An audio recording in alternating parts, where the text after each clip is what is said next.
Now, I'm gonna say this. It's amazing what you could do when you chop something up, right? Because let's go back in time. You go into that first game with a young man starting the quarterback. And remember, I guess you go say, hey, everybody start with a fair slate, but we're not gonna sit here and act like Vic didn't say, I knew this kid since he was in high school. So we're not gonna act like that didn't play a part into the decision, because Otto, who had snaps and had good games, ahead of time, you know what I'm saying, that should have weighed in his favor. But again, new coach, I want to see where it is. It may be easy to show something at practice, and that's fine. But once the games got to being played, bro, this is where that clip doesn't do Mike Vick any favors. Because when the games got to getting played, if you remember, the other kid was stinking up the joint. Then Otto came in, put him number. And honestly, it was a few games that, I think 2 games, if I'm not mistaken, had Otto started those games, probably would have won. Because the deficit sometime when he came in, it was too much to overcome. And again, you gave this kid, because you knew him, because you want to label it as we playing for the future. And I want to talk about that too, because coaches can't use that idiom anymore about playing for the future. Because everything and everybody is year to year. You don't even have a future, even though you got that deal. You don't. So everything is week to week. And what do we always say? Put us in a position to win this game. And if you've seen after 2 or 3 weeks, Steve, hey, this kid ain't got it. We got to roll with Otto. We'll do something in regards to get with him in the spring. Because guess what? He got more time to develop, per se, if he's still gonna be there. But man, we gotta win this. We gotta salvage this season in some shape, form, or fashion. And Otto present that to you, man, week after week after week after week, and you still kept putting that freshman in there. And it was Otto's last year. Right. So again, we got to go with experience as well. This Otto had more snaps under his belt. And again, what it showed to me was Vic's inexperience as a coach in making that decision.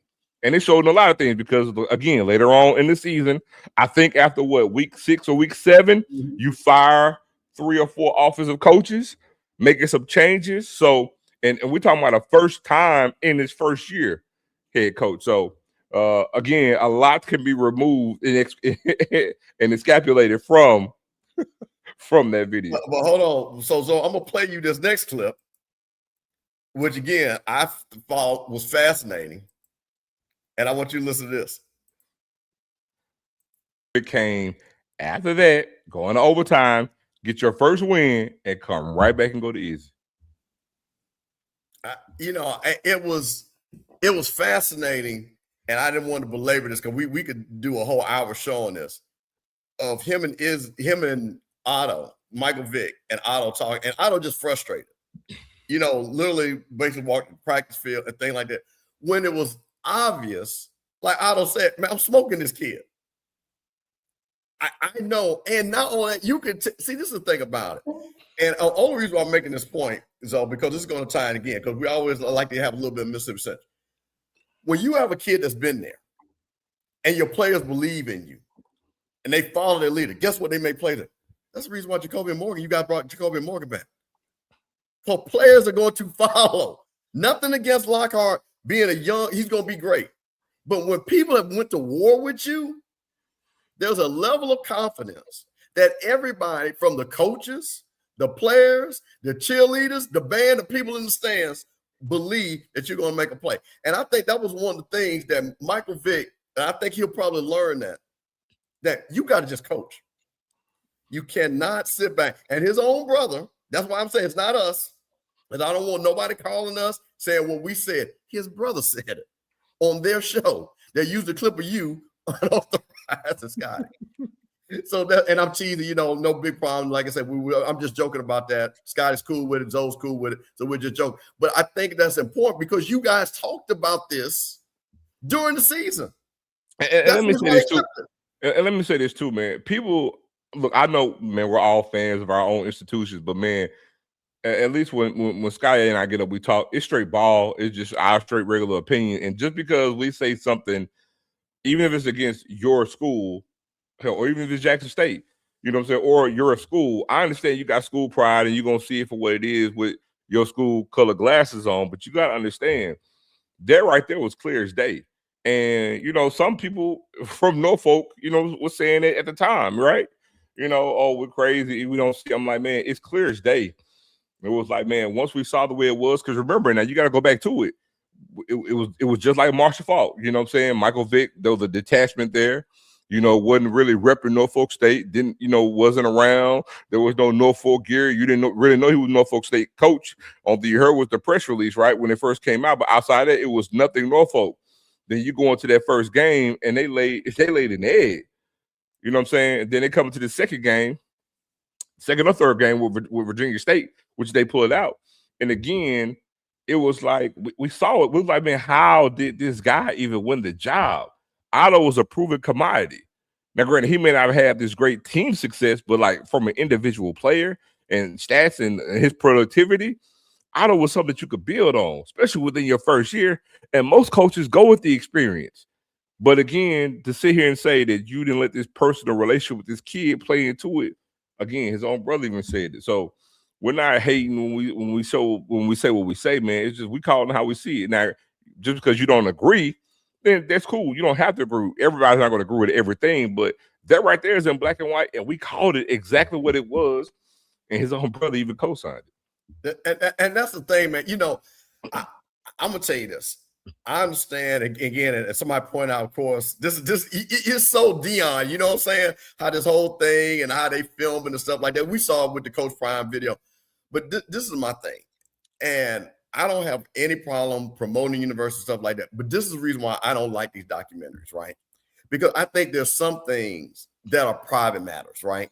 Between a coach and a player, players being frustrated and stuff like that. And depending on how it gets clipped up. And for Otto, I just think the way they painted him early was like, oh, he was pounding, you know, he wasn't being a team player. He wanted to, but Otto was like, man, I'm out here competing. And I believe I should be the best guy. I don't think there's anything wrong with a player feeling that way, but I think it's not fair to him that it's got put on camera. And then what happens in the end, because they went 1-10, right? They went 1-10, right? I believe. They went 2-9, I think. 2. Let's see. Why are we doing that? Because I think 2-9. I'll put it up. Hold on. Yeah. You know, yeah, and then, yeah. Now you're right. Now, there's two things going on. You're right, and it is compelling, but there's also the other side of it, which we're sitting there and analyzing it, looking at, and this was on and Scotty real time watching it. Scotty was doing a show with the Norfolk guys every week. And we were all watching these games real time. And they were 1-11, Steve. 1-11. Thank you, regular Chief and Thomas and all that. What they were this was the only win they got. But to me, this started, to your point, when they played Townsend, when they should have got that victory and getting confidence to roll into the season. And that's why I think a lot of it, has to be, I think with people, and this is going to tie into our next thing. Coaching is not easy, man. Coaching is not easy. And when you're hiring a guy, and clearly they hire, and which again, I have no problem why Norfolk hired Michael Vick. Listen, they've made a whole lot of money. And I think there was going to be a learning curve. But coaching is not easy. And I think what Michael Vick has learned really quickly, that A, he has got to be meticulous on who he hires in his staff. Because one of the things that he talked about was that a lot of people that he hired, which I think people always hire people that they're comfortable with. No problem with that. But I think also when we're at a state, there are so many outstanding coaches. Sometimes you got to just go get a guy because somebody referred you that you trust. Say, hey, man, you need to hire this guy because he's a great DC. And you don't know him. But you have trust in those people that mentor you that you hire a guy. And I think what happened with this Norfolk State team is that he hired a lot of guys that I think were friends of his, but just were not had the coaching ability that Norfolk State did, because they had talent on their squad. Definitely have more talent to be 1-11. And that's the thing. I had just pulled it up. I was trying to remember. So the first game of the season, they lost to Towson 7-27. Then they played Virginia State the second game of the season, but they won overtime. The next week they played Rutgers. It was a blowout. But then the next two games, right, when they play Rutgers, at that point they're 1-2. They lost to Sacred Heart. That was the game they should have won, 28-31. Otto brought them back in that game. Then you look at the next game, it was Wagner. They lost 13-18. Had Otto started, they would have won the game. If they beat Wagner and Sacred Heart, bro, they're 3-2. Get ready to go and play Hampton. Lost to Hampton by a touchdown. Then you go, they play Wofford. Then they got shellacked by South Carolina State. But remember, they played a winnable game against Delaware State on that Thursday night in Philadelphia. And then they followed up the next week by playing North Carolina Central, losing to them by 3 points. So honestly, it wasn't out the realm where they went 1-11. They could have ended 5-7. Yeah, 5-7 with a makeshift thing for him would have been a win, because if you're pushing to break even at 6-6 for a first-time head coach, that's a win. That's a win. No, I agree. But again, his inexperience shows, and that's why more than the players and the lack of talent that they actually have and continuity and all that, inexperience showed his head, and I think that played more of a role into that 1-11 season. And EA hit it right on the head. But see, this is the thing, EA, what my thing, which I think Dion did a good job, and I think we'll see what happens with Marshal Faulk. But you know people in the industry that you should sit back and say, hey, you know what? Who do you think I should hire? Let me talk to you. Deshaun Jackson. Now, guess what? He had Travis Clark right down the side of him, but he didn't know Nemo Williams. He said it. Nemo came on. Referred. So this happens all the time when people get referrals, especially to me, when you guys got like Michael Vick, that you would want to get coaches that have that level of experience. Because again, you are Michael Vick. You're going to bring all the pomp and circumstance and things like that. Got 40-some thousand people that paid $50 just to walk around the grounds of the stadium that they got paid. But again, there's nothing wrong that you say, you know what, this is the first time in it. But the crazy thing about it, and I'm gonna keep going back to it, his brother saw it.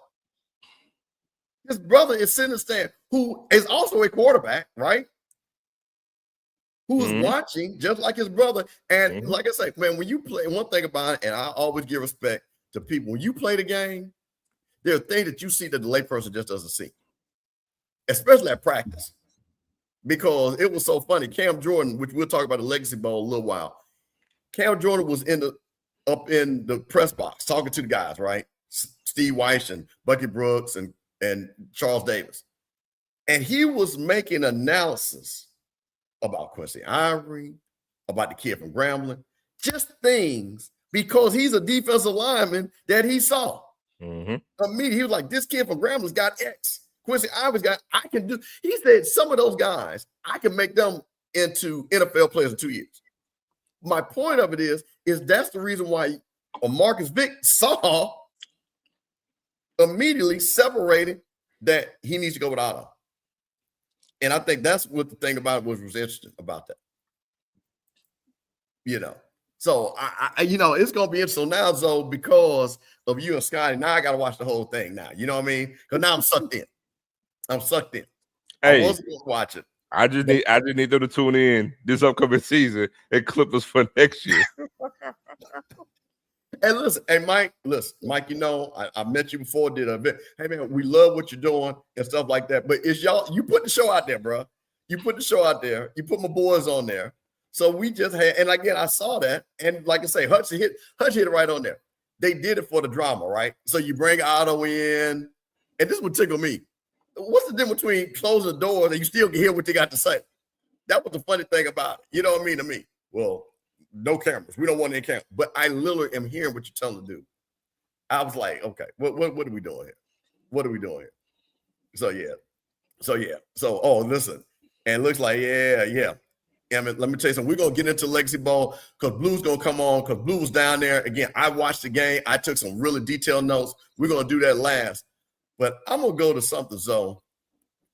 You know, we touched on this last week on Sippin on Sundays, which right here on the Offscript channel, right here on the Rocky Mill channel, home HBCU Coach's Corner, home with Zoe Phillips and myself on a Sunday night.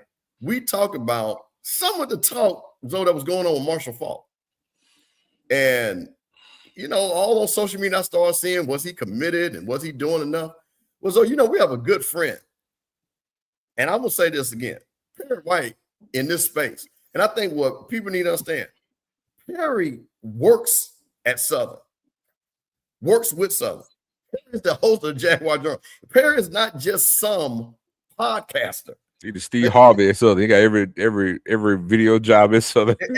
So as Perry was saying, we're going to pull this up. And Perry said, Perry graduated from Southern. So he made a comment that went viral about he didn't feel, and I'm paraphrasing, I'm going to let Perry, we're going to play Perry's second part of this, that Marshal Faulk was not doing enough to promote the program. And this thing here went viral. Everybody's talking about it. So this is Perry White talking about how this is going viral. We're going to set this up, and I'm going to stream it. So guys, what we're going to do is we're going to play a little bit of this. I'm going to forward it, and I'm going to play the second half of Perry because I want you to get the whole gist of it, and Zoe and I'll talk about it on the other side.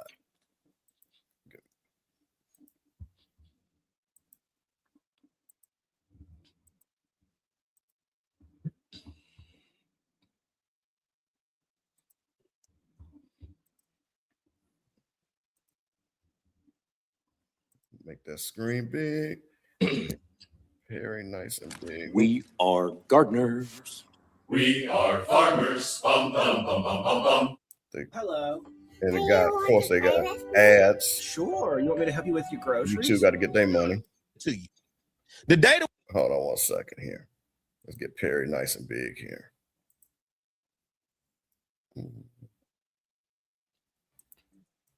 Close that chat box. Yeah, there we go. There we go. All right, let's back this up just a little bit. One out against the Jaguars, 56-54, a 5-second violation. Now, let's go back on the men's side. Still in the fight, but Southern is lost today's matchup. Southern, and it is. Commercial break. Oh, yeah, it rolled it back. Hold on 1 second. Yeah, I know where it's at. It rolled it back. Us the way we are committed to him. Okay, hold on. This should be right here. Follow, keep up with us. We're growing. We're not just a radio show here in We're not just also, we're the longest continuous radio show in the state of Louisiana. So let's make sure we get that understood. But nonetheless, you guys know what we do here. We keep you up to date with what's going on, not only at Southern University, but the community and everything as a whole. Now, to the big story, the big topic, as you see, even in the bio, in the title and everything else. Question Marshal Faulk's pride here at Southern University, his Jaguar pride, not his pride as a man, not his pride as a coach, not his pride as an NFL player, his pride as a Jaguar, because I'm full of Jaguar pride. And anybody knows that. Everybody knows that. And if you didn't, now you know. But for me, of course, if you didn't know, I went viral this week because I questioned what I thought from my observation looking at Coach Faulk since his presence has been here, since he was named the week before the SWAC championship back in December, early December, and here we are in February getting ready to go into March. I questioned what was his commitment to Southern University. And when I say his commitment, how committed is he to us the way we are committed to him? Now, you'll be surprised how many phone calls and texts and DMs and inbox messages that I get all the time from people all across the country that reach out to me and talk to me and express how they feel. So a lot of times before I bring things to this show, it's because I've got a great enough sample size from listening to the people of the Jaguar Nation that have expressed things to me to where I said, all right, this is finally to a point where I'm going to talk about this publicly because I realize it's just not Perry. And people think it's just Perry. It's just you, Perry, going on there speaking, saying whatever, stirring up, causing problems. I'm not here to stir up and cause problems. I'm here to create change for the better. I'm here to market and promote and brand for the better. Haven't I done that? Sometimes you guys listen to what you want to listen to, but I keep coaches on this show promoting their brand and their programs nonstop. Even the programs that you may not support. You may not be going to a softball game, but I'll be damn sure to make sure I have softball on here on this show to promote them and try to find ways to. All right, now hold on. I'm gonna forward it to Perry because he started talking a little bit about softball. So hold on one second. Let me get to the next part of this. Understand, coaching is big. It's whoever the guy is that's behind that page. Guess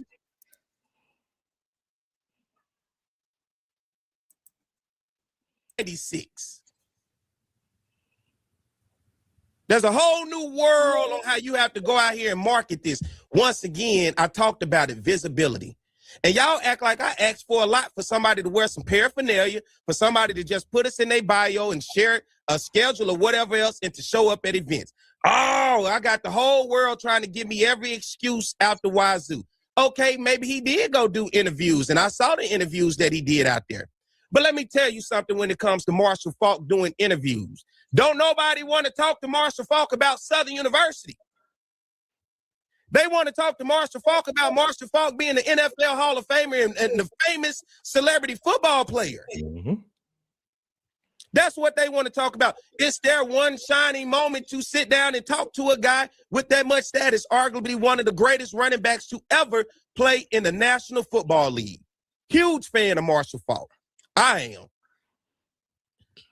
But you better believe when people get an opportunity, they're going to say, hey, yeah, I know you the coach at Southern, XYZ. Then they're going to move on. Man, what was it like to be, the greatest show on turf? What was it like to play with Kurt Warner? What was it like to transition the game, to be that dual threat out of the backfield, to be that, that receiver, that running back? What was that? They want to talk about the bright lights, his career. That's what's important. That's what has gotten him where he is to be the big celebrity that obviously had to go to California to the Super Bowl.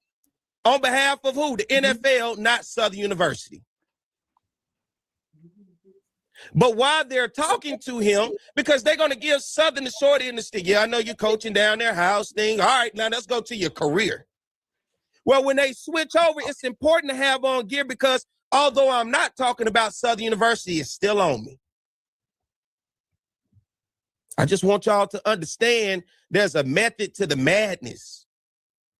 For those of you who do not think social media is important, to hell with you because you're stuck in 1996. You don't get it. I just showed you being Perry White on social media and it's gone viral, got everybody talking. Not about me, but about Southern. I'm not looking for clicks. I'm not looking for attention. I'm looking for marketing and promoting the brand. And guess what?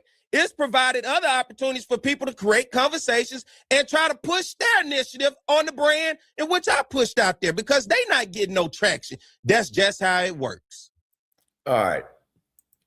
That's our brother Perry White. Folks is upset about this. I don't know why. And I am totally mind blown. I don't know why. Why anybody would be upset.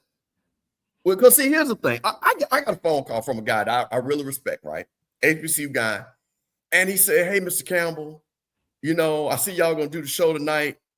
And, we're in this chat and everything. But they didn't hire Marshal Faulk to be a cheerleader. I'm like, they absolutely did hire Marshal Faulk to be a cheerleader. Well, you know what? I'm glad that they said that because I love semantics and he's right. But he's not a cheerleader. He's the damn head football coach at Southern. And I would be remiss. Look, I'm going to do something that y'all probably won't ever see me do again. Forget that I got this navy blue on, that I got this J on my hat. It's a little cat right here that's waving today, but it's yellow. So we're going to act like it's a Jaguar because for the purposes of this topic, I'm a Southernite for the moment. And I'm going to talk to all the rest of you beige Southernites out there. Marshal Faulk is doing Southern University a grave disservice until these games get played. From the moment that he's been announced as the head coach to this present day in the year of our Lord 2026, he has failed at his job. He's failed immensely. If any Southernite or I forgot the guy's name, Tony Clayton, could hear my voice, I would tell him it would behoove you to have a contingency plan in place. Because he pretty much letting you know he don't give a damn about Southern. I will say this, and y'all can clip this, and I'm not even gonna miss my words. Do you think for any second that if Marshal Faulk accepted the head coaching job of a PWI, he would move the same nature that he's moving right now? Do you? You all know he wouldn't. If he got announced as the head coach at any PWI, he would not be moving in the same nature in which he's moving right now. It's a slap in the face. And I'm gonna say this too. Southern did him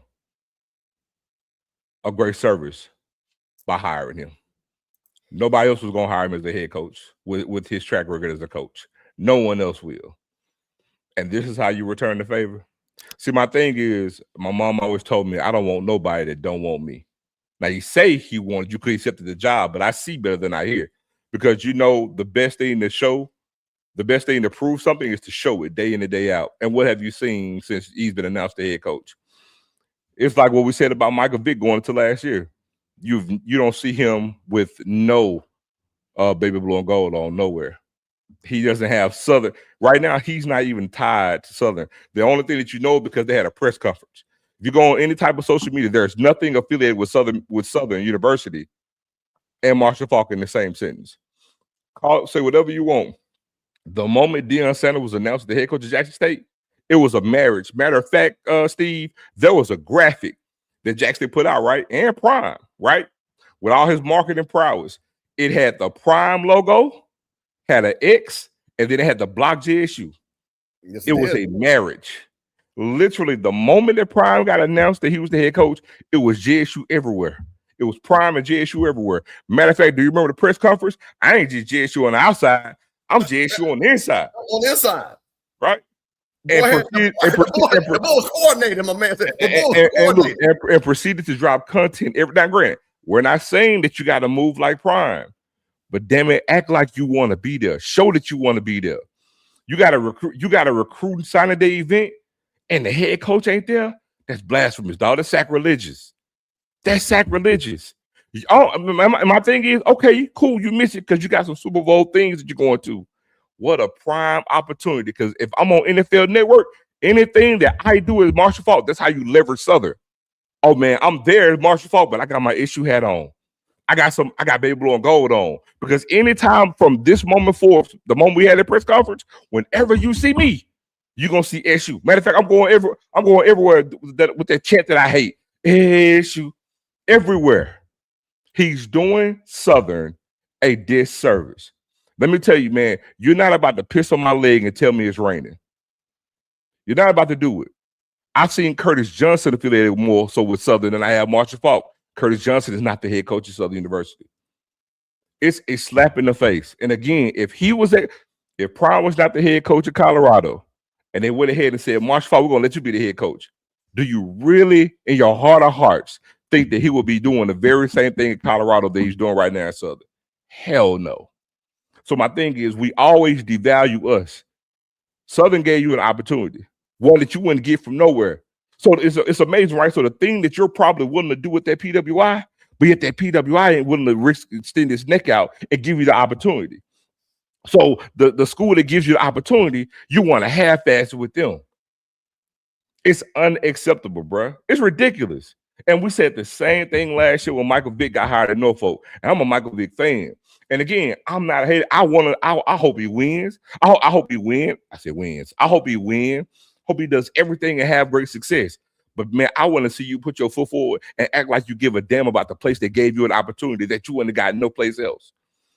We devalue and want to a small time our stuff and then put our best foot forward when we go over here into in this quote unquote upgrade. So we want to sit there and say, hey man, we got elevated.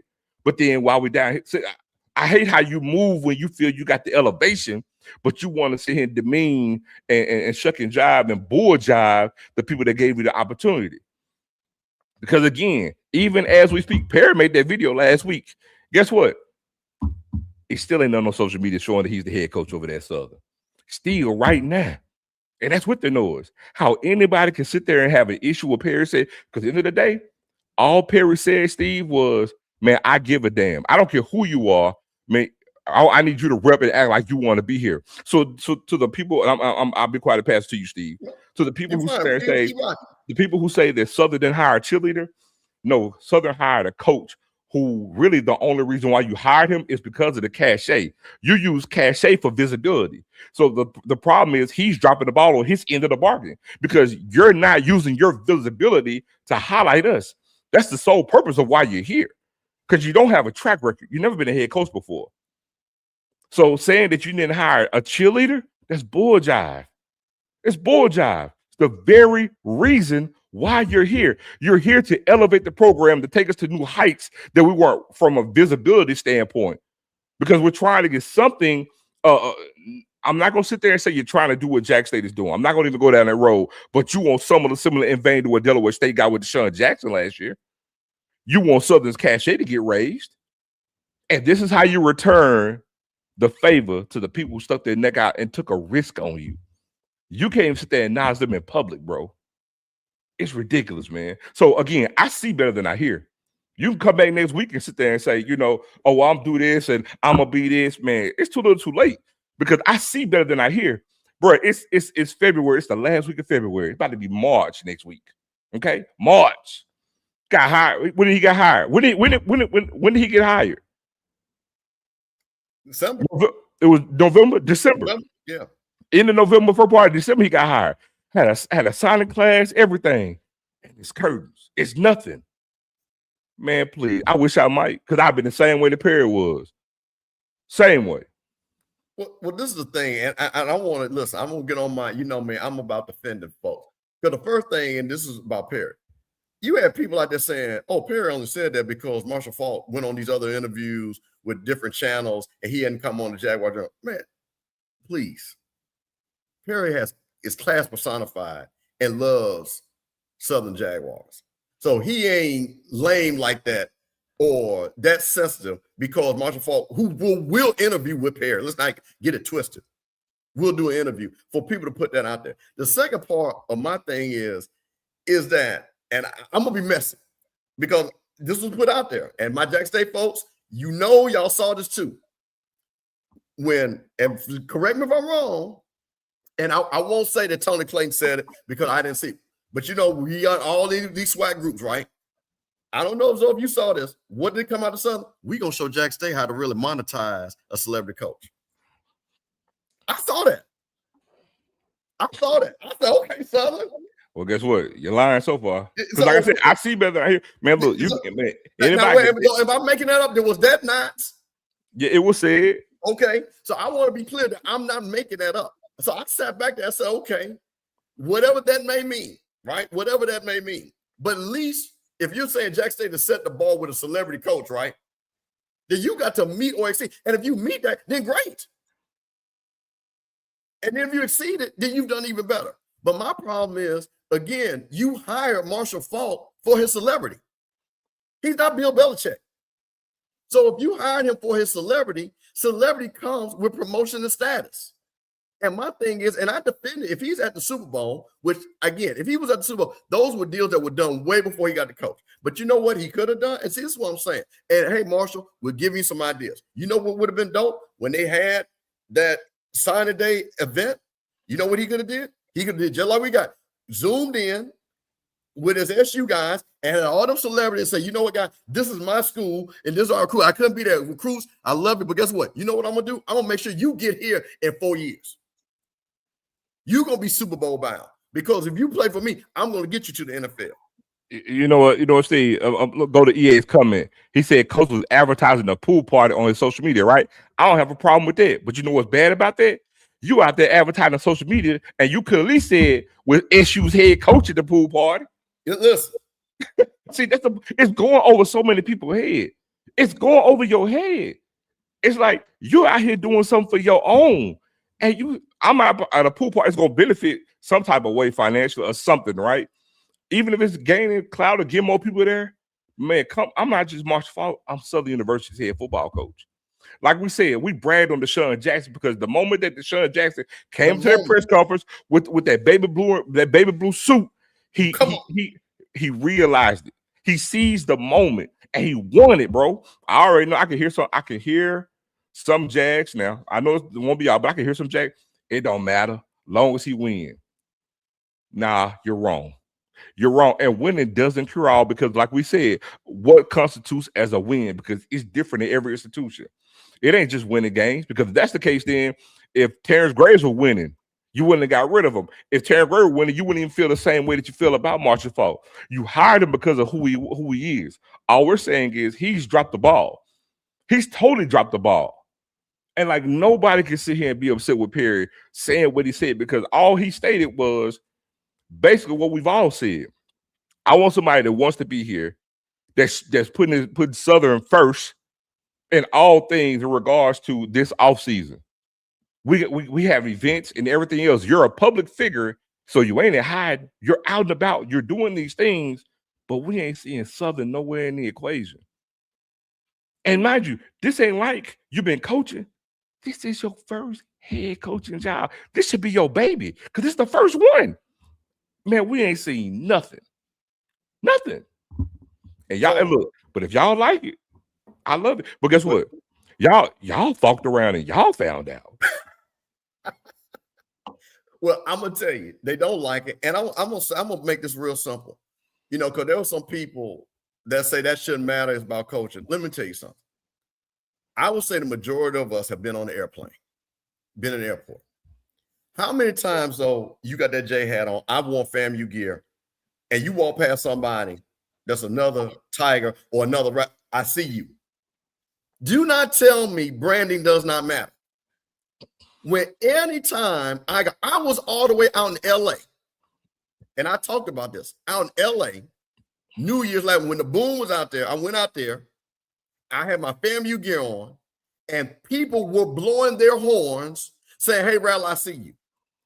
Now, you think about a person like Marshal Faulk, who you want to engage, and you want him to engage people to talk about, because let's be honest, half the people might not even know, and this is no disrespect, they could be FAMU, Jack, whatever, but I'm talking about the ignorance of the corporate America that he might be around at the Super Bowl, right? Hey, Marshal, what is that SU? What is that SJ or whatever they got on their hat? Or Jack, what is that? Well, you know what? You know what, Mike? I'm the new head coach of Southern. And you know what? I think you need to come on down to Baton Rouge and check us out. I think me and your company could do something. Really? You're the coach now? Absolutely. It starts conversations. This is what people are talking about. This is why we wear our stuff. So when you're the head coach, which you are the most visible person as the head coach at any sport, in any college. I tell you what, if you saw Nick Saban, you ever seen Nick Saban other than when he was in school, he didn't have an Alabama shirt on? Steve Sarkisian?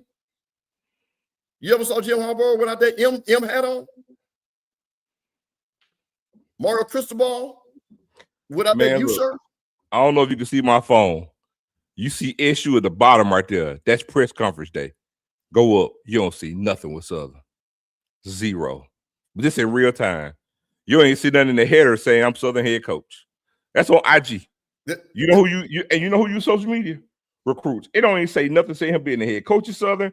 I don't think he got here this issue from the day that he made it down. And this was February the 5th. He made a post just say issue. So let me give you one better. And we'll talk about that one, but let me tell you why that's important. I'm glad because you led into the business side. I want to talk about this and why this is important. You guys have TC Taylor. We're going to start from Prime and TC Taylor. I'm going to use Quinn Gray and Willie Simmons. Mm-hmm. Anytime they did some fly FAMU stuff, guess what y'all did? Y'all posted, y'all reposted it, y'all shared it. You did. So you amplified the message, even if the message was just at one. You know who made the message 1,000? Us that are supporters of that school. So TC Taylor, when y'all end up here, Coach O and what's that, Javancy Jones is around there screaming at them guys. You know what? I see all them Jack State people I follow. Guess what y'all do? Y'all repost it. You amplify the message. So even just because you are using stuff. So Marshal Faulk, I tell you what, I give you perfect examples. Yeah, Marshal Faulk was doing the Rich Eisen interview, right? And he said something Southern centric, right? Whatever that may be. You know what I mean? I'm gonna use FAMU. Quinn Gray gets on there. He was on there with Uncle Luke, right? Doing this. And they start talking about, hey, y'all up there striking, right? You know what everybody, oh, he said strike. Oh my God, he said strike. All we did was start retweeting, we started reposting. That was an interview that Quinn Gray did with Uncle Luke. So the same thing happens here. So guess what happens, though? All these recruits, like you said, they're all on social media. Oh, okay, Marshal Faulk, the coach of Southern. Okay, let me check that out. Let me look at that. This is part of the business. So it's not just him doing it, it's what the fan base will do with their content to promote it. You don't get 1 million views just because Jackson State people are watching. You don't get 1 million views just because FAMU people are watching it. That's because we have amplified it, and we have people that have put together video. And listen, man, listen, the jukebox, I see jukebox stuff all the time. And if Paris one of the people that do it, whatever. But the bottom line, let the jukebox hit one of them songs that I give, for example. Jukebox plays something and some artist saw it, right? And you know what the artist did? They reposted it. 4 million views. Jukebox folks, y'all know what I'm talking about.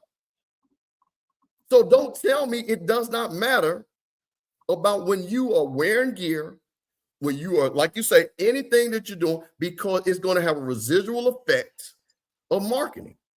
And the whole point, again, when you're hiring a Michael Vick, a Deshaun Jackson, a Marshal Faulk, a Deion Sanders, the first and foremost thing is that you know for resources and marketing and the branding. So here's the thing. Deion Sanders, as much of a lightning rod as he is, he could have just got hired at Jack State, and it probably could have just made some headway that one day because it's Deion Sanders being named the head coach, right? But then the thing is, what happened? Deion grabbed his megaphone and got to talking. Because guess what? I'm here. I'm coming. You know what I'm saying? Oh, and guess what? We finna start flooding everybody because I don't know if you remember the day after the press conference, they flooded social media everywhere with all the offers they were giving guys. It was like, I guess what? I'm putting Jackson State out there. Again, I'm not saying that Marshall Faulk has beat Deion Sanders. But what the point is that the reason why they hired him, a good fraction of why they hired him, he's not fulfilling his obligation. So my thing is, more than anything, is that he's doing thus far a grave disservice and falling short on his end of the stick with regards to leading this program. Because part of the reason why we hired him, he's not using it to the fullest extent of his ability. He's not. That's just fact. That's not my opinion. That's just fact. That's fact. So listen, we're going to circle back to this because I think this is a great topic. But you know what, though, man? We got somebody. My other nephew, man, because one of the things, a big thing happened for HBCU football this weekend, the Lexi Bowl down in New Orleans. And I'm going to tell you this, and I'm bringing Blue on because he was down there and he saw a lot of things. This was the best plays, the most talented Lexi Bowl, and I watched all of them. And I'm going to try to find a clip from Doug Williams where he talked about it. But we're going to bring my guy from the Blue Bloods channel. Blue. His mama named him Zach McKinnell, but the brothers at the cookout call him Blue. What's up, Blue? What's going on, man? Guys? Appreciate the invite, man. I love the show, man, on Sunday night. Man, love it, man. This is the pairing we needed, man, in this space. And I'm glad y'all finally got the show going. Hey, man, well, listen, man, this me see the thing what happened. See, this all started because I'm going to blame Zoe. Because Zoe will call me at midday. Steve, I got to talk to you about something. And then me and him started going, I was like, man, we need to let people hear this, what's going on. And it's not just, but I'm just going to say there's two people from Jackson, Mississippi. It's just a little bit different. You know what I'm saying? And because we've been all around the conference and things like that, man, and, I've been around this thing a long time. Zoe, Jack State through and through. And, man, we just do a little bit something different. So, on Sunday night, so, we had to do, like I said, a double entendre, sipping on Sunday. So people, have to, drink a little cold one before they got to get started and stuff like that. And then, man, we're going to just talk about a little bit of everything. But, of course, always has a little bit of base of state of Mississippi in it because that's where we're from. But, Blue, I really wanted to bring you on because, man, I watched that Legacy Bowl. And I want to set this up and get your opinion on this. There was a great interview, and I'm going to try to find it as we're talking. And Doug Williams, because Doug Williams last year was exasperated about guys just showing up. Man, they weren't even lifting weight. They wasn't doing the, doing the 40s or what, and didn't even play the games. And he's like, what are you guys doing? Like you're some first round, like you're Mendoza or somebody where this game is built for you. And I'm going to say this to a lot of people. You have to dominate. And if you show a flash, then you know what guys do? Well, wait a minute, I'm watching this.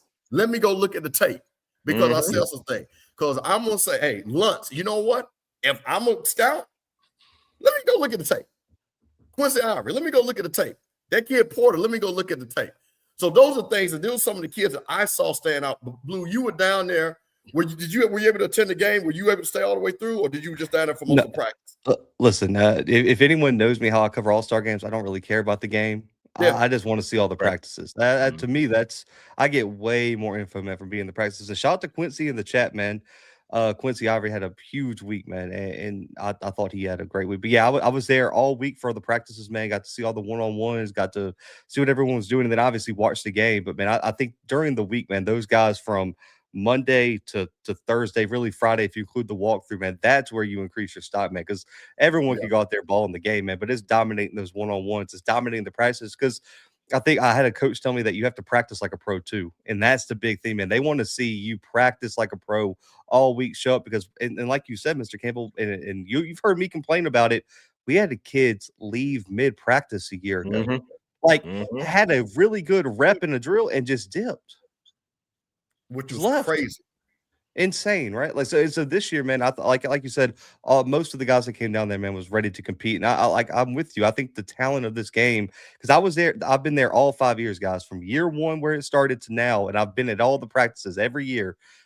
Looking at the talent difference from year one to now, man, it is night and day. And then those two teams that played on Saturday this week would dominate those teams that played 5 years ago in that first game. I'm gonna tell you one thing that stands out about that game, even more so now.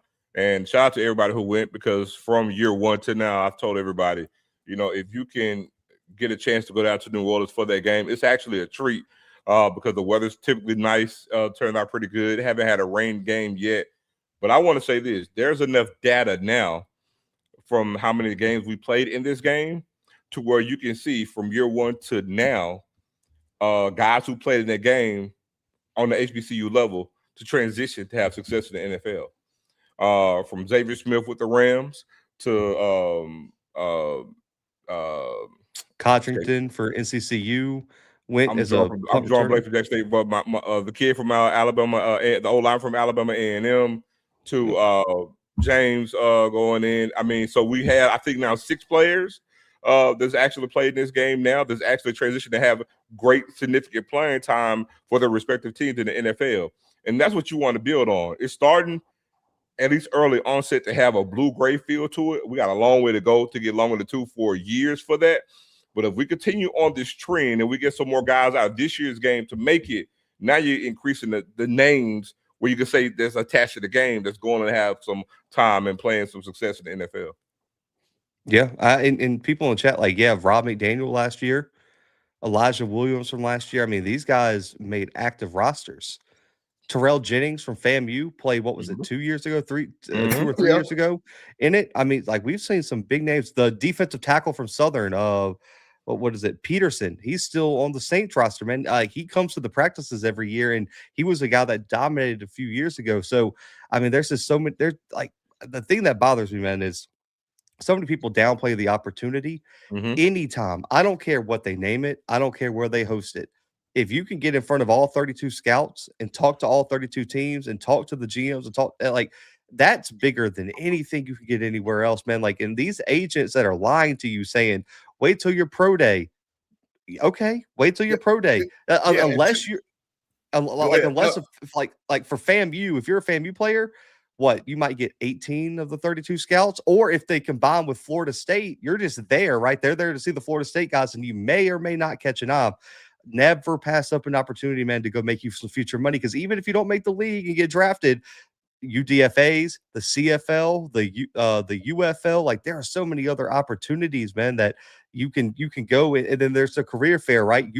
You might not be a future NFL player, but you can leverage this opportunity to go get you a job in the future, man, with your HBCU degree that you got. And Mr. Campbell, you speak about this all the time, man. You get that degree, you can go anywhere.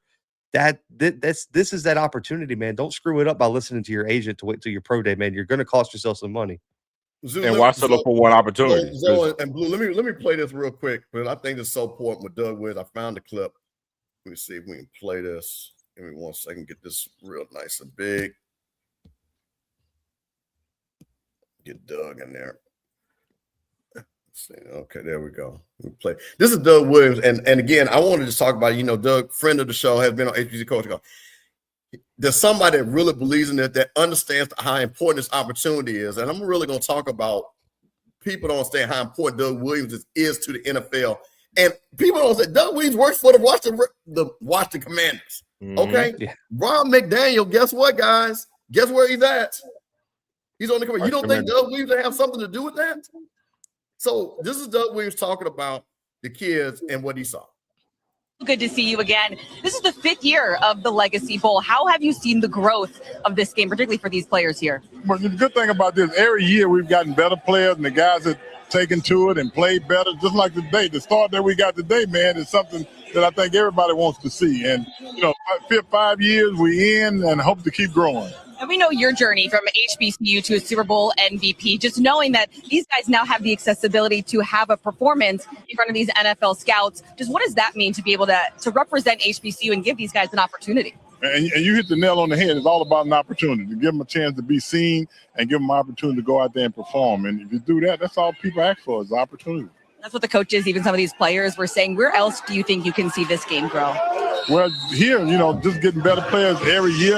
The fact that this crew that we got this today and we've been had all week has been great. They better than, I hate to say it, it's better than the last 4, and hope the 6th one going to be better than the 5th one. It's been incredible. We have seen guys playing in this game ending up at NFL camps and rosters. So, Doug, we appreciate it. Congratulations on another incredible game. Thank you. Think about what he just said there.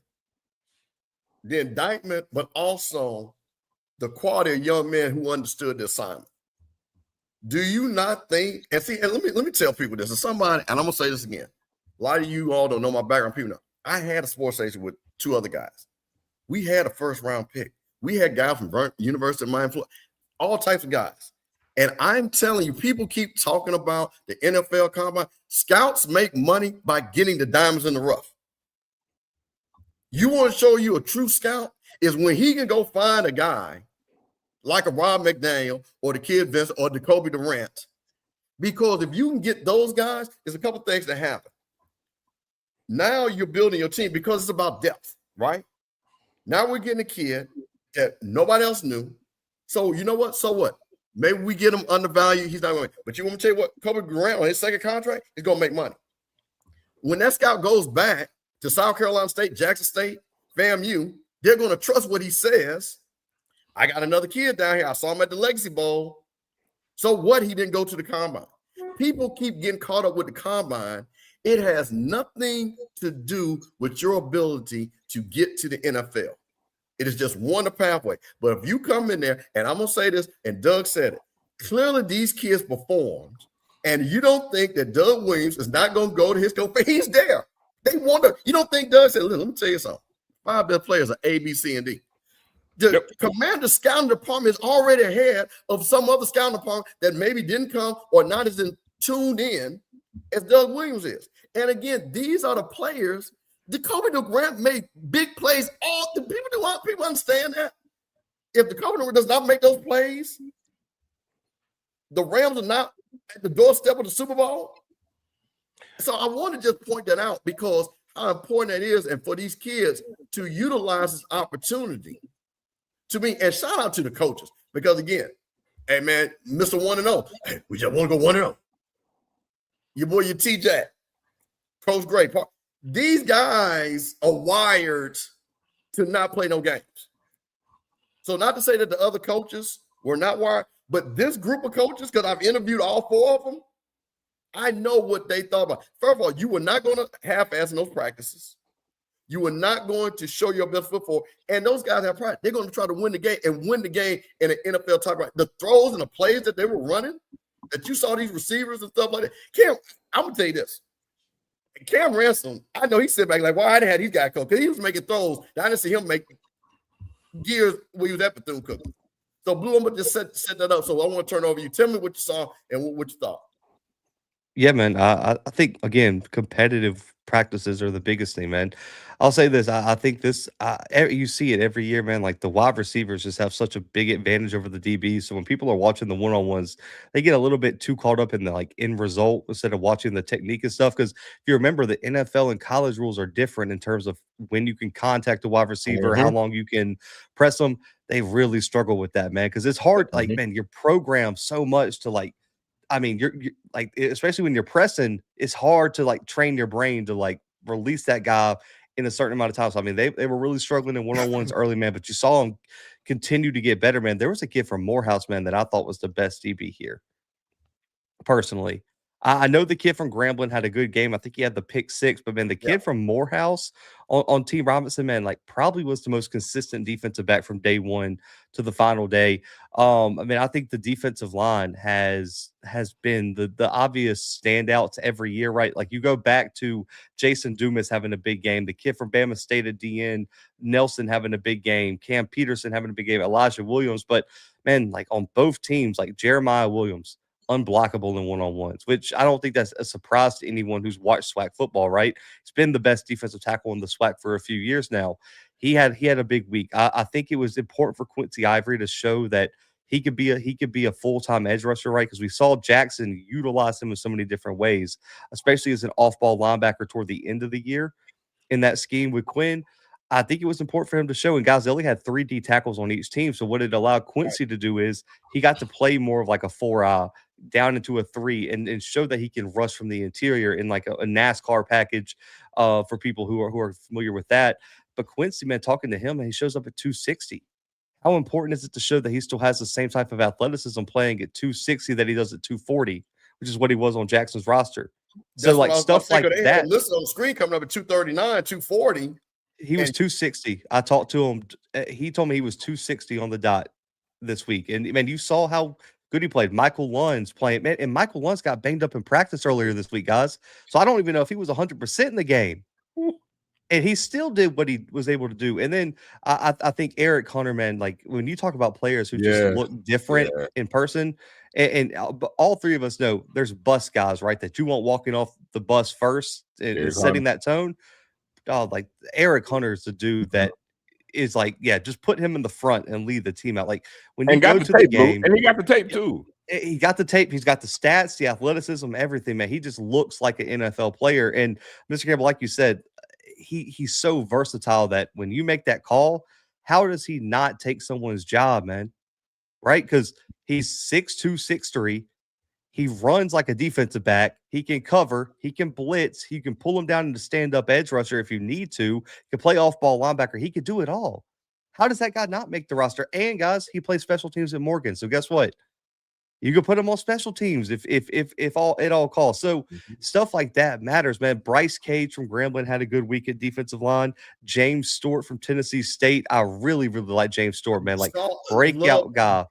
Yeah. Listen, I want to talk about Stewart a little bit. And man, listen, you're talking about a proud tradition, that Tennessee State. And when I saw Stewart, and again, and this is the thing about it, Blue, what I was curious about Stewart, because did he look bigger? Did he come in bigger? Because again, he played at like 235 at Tennessee State. He was a defensive end. You saw the quickness and stuff like that. But again, to your point, he looked a little bit bigger. He played very smart. He didn't make a lot of mistakes. They talked a lot about, and the thing about which was interesting, and I think Charles Davis said this, he was shocked that Eddie Jordan had taken the Bowling Green. I think the kid said, you know, this is where I want to be at, and this is where I want to play. And to come down to the Legacy Bowl and to produce, you know, I just thought really him. And also, Blue, I want to ask you a question. The kid Abner, the tight end for Alabama A&M, I saw, you know, the size, I saw the speed. How did he look?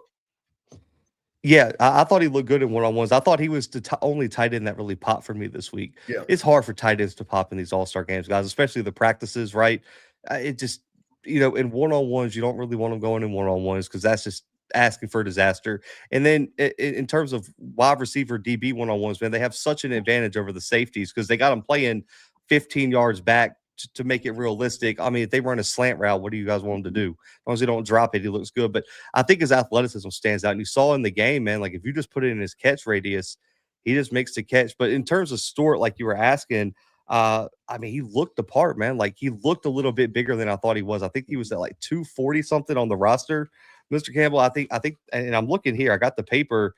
I mean, 6'3", 248 is what he came in at officially. So, I mean, he looks the part. I would say this: he's a little bit lanky, but I think the fact that he's so long keeps those bigger offensive linemen off of him, and he's able to use his athleticism, his quick twitch to go make plays. And I thought the MEAC offensive line, man, just really struggled with them all week. And I think sometimes with the edge rushers, guys, you get those guys that just bend the edge and they're fast, right? So they're just going to run Well, in the game, guys, you can't just do that in a game, right? Like if you get an edge rusher that just runs straight up the field, well, you know what the quarterback's going to do? He's going to step up in the pocket. And you just made my left tackle's job the easiest job in the world. He shows such a versatility in his bag and ways he could get to the quarterback. I think that's what stood out with for me, Mr. Campbell, is the bag that he had and the different ways he was able to win those reps. Blue, I wonder, and I'm going to bring this to Zoe, because Zoe and I talked about, I'm going to tell you a surprising name that I saw that started.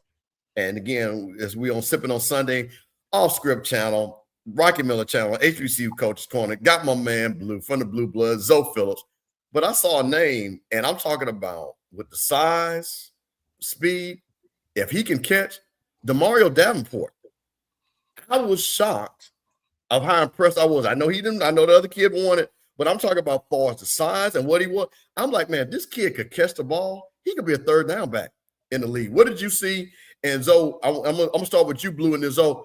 What did you overall during the season? Do you think he has the ability to be a third down back? Of course, he has the size to run down on kickoff. Blue, what did you see from DeMario during the season? Yeah, I thought he had a good week. This was a big week for him, right? Because, and I understand why he went to Jackson, right, with the relation to TC and everything. But guys, how many teams would he have been the featured #1 back for? You know what I mean? So, like, he went to a program because he had a connection with TC. But man, remove Ahmad from the equation. Remove the snaps that they gave Travis Terrell. Remove the snaps they gave, I forget the kid, he's like number 40 or 30 something, blanking on his name right now. The snaps he got, what would have happened if he would have got more snaps in that system? And to me, and like EA said in the chat, and there's other people, like there was talk that he could have been the most talented Jackson back at times last year. Here's the thing. When you look at the carries on the season, to your point, Blue, he had the same number of carries as Travis Terrell. Had about that. I'm sorry. No, and listen, you know I love TC and listen, but man, that right there, just because you said that is blasphemous. Because when you watch the DeMario, and again, and the reason why I'm pointing this out, this is all American team that he's playing against. And I mean the size and speed, he just running past. I'm like, man, this dude's 6'2", 210. And I'm like, man. And look, and was amazing in pass pro all year, in pass protection. I mean, he has the measurables, he has the moxie. You know what I'm saying? And to be frank, just to put it bluntly, yes, he could have been a starter at Jackson State. That's what I'm saying. You look at what the carries that Ahmad got. Mind you, we played 4 running backs for the duration of the season, and for him and Travis, because he matched carries with Travis Terrell. Davenport ended up having, I think, just a shade over 60 carries on the season with Travis Terrell. So to Blue's point, you take those carries away from Travis Terrell, right? And you give those carries to Davenport. That's 120 carries on the season. I think Ahmad had about, if I want to say like just a shade under 200 carries.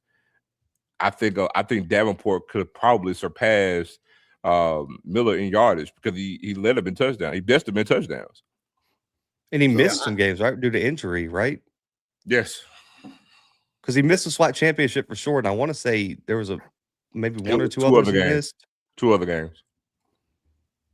So again, you're talking about, if I'm a scout, you know the kid got the measurables. Now I don't know what he's going to run the 40, but there's no way you're not going to tell me he's at least a 4.5 guy. At least he's a sub 4.55 guy. Well, see again. So if I'm looking at a guy 6'2", 210 that runs hard, that has explosion. And again, if he can catch the ball, and again, I could either put him on special teams to knock somebody's head off because he has to sign to be a gunner and like that. This is what I'm talking about when you go in these games and you go and produce. Man, I'm going to tell you something.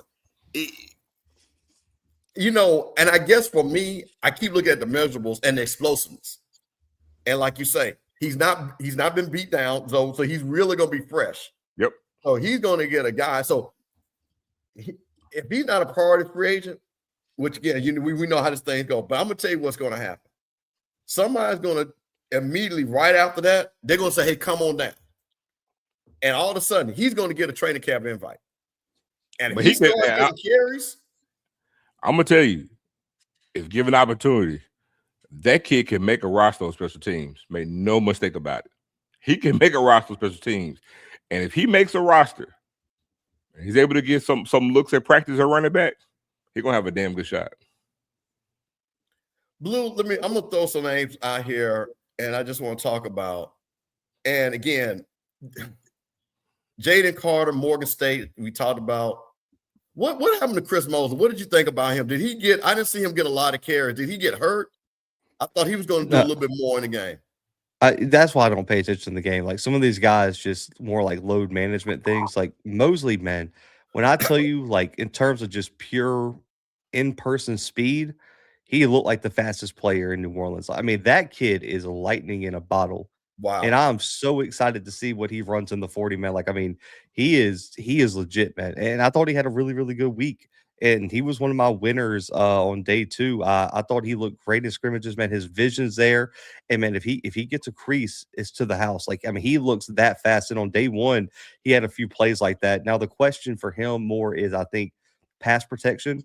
A little bit like what is he every down back? I don't know, but in terms of explosiveness, man, like he has what it takes there. And I thought he had a really good week, man. I just think the game's tough for running backs, man. Because listen, I'll just say this: they were low on running backs because of an opt out, and I won't name the name. And it was a whole debate, and so they had to move one of the all-corn running backs to the other team. Like those MEAC backs got a lot of carries in practice, and let me just say that. So I do think there was a little bit of low management there. Okay. What about the kid Porter from Johnson C. Smith? He had his quarterback there, looked like a big body kid. Bucky Brooks loved him, talked about him. What do you think about him, Blue? What did he do in practice? I mean, he was okay. I'll say this, like he wasn't bad, but I think he just got overshadowed by a few other D2 guys for me. Mm-hmm. I mentioned the Morehouse kid at corner, but man, I thought the 2 best wide receivers in attendance this week was Mekhi Lovett from Edward Waters and Ronnie West from Clark Atlanta. Man, those 2 kids, like, listen, I don't know what Mekhi Lovett's going to run. I didn't watch any film from him, right? I didn't watch any Edward Waters games. I'm not a huge D2 guy, but man, every single time the ball was in his catch radius in one-on-ones, made a play.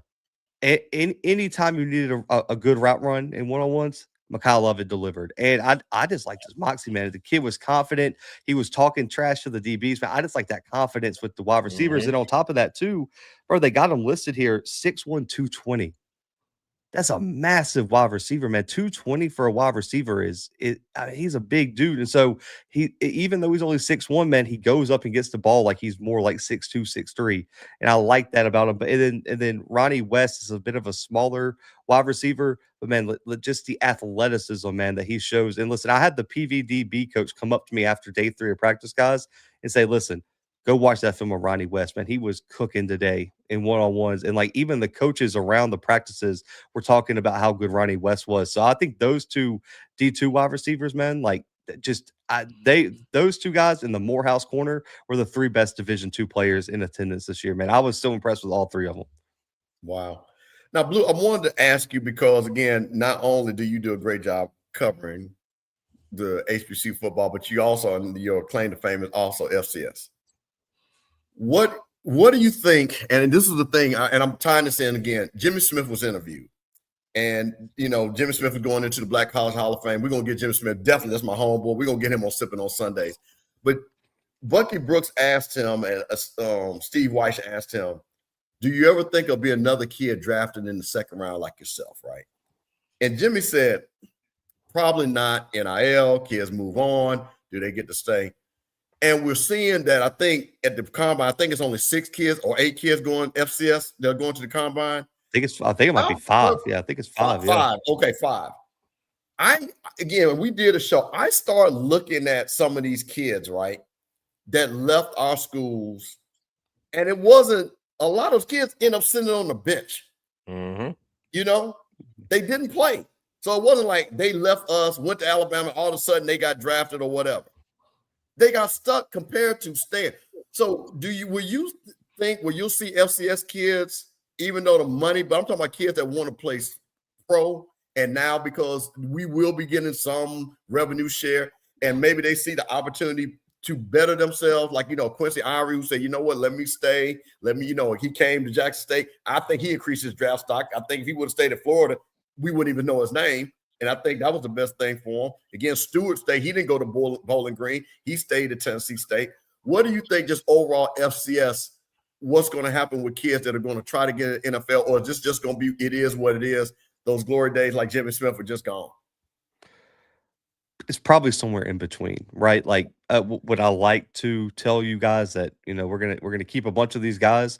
I would, but I mean, the truth of the matter is, man, it probably depends on what program they're at, because some of these programs, man, just one, the sneaky truth is, and I think me and Zoe have had this conversation. The sneaky truth is, some of these programs are selling the transfer portal as a reason to commit to their program. So those kids aren't going to stay anyway because they got 2-year contracts with their FCS program.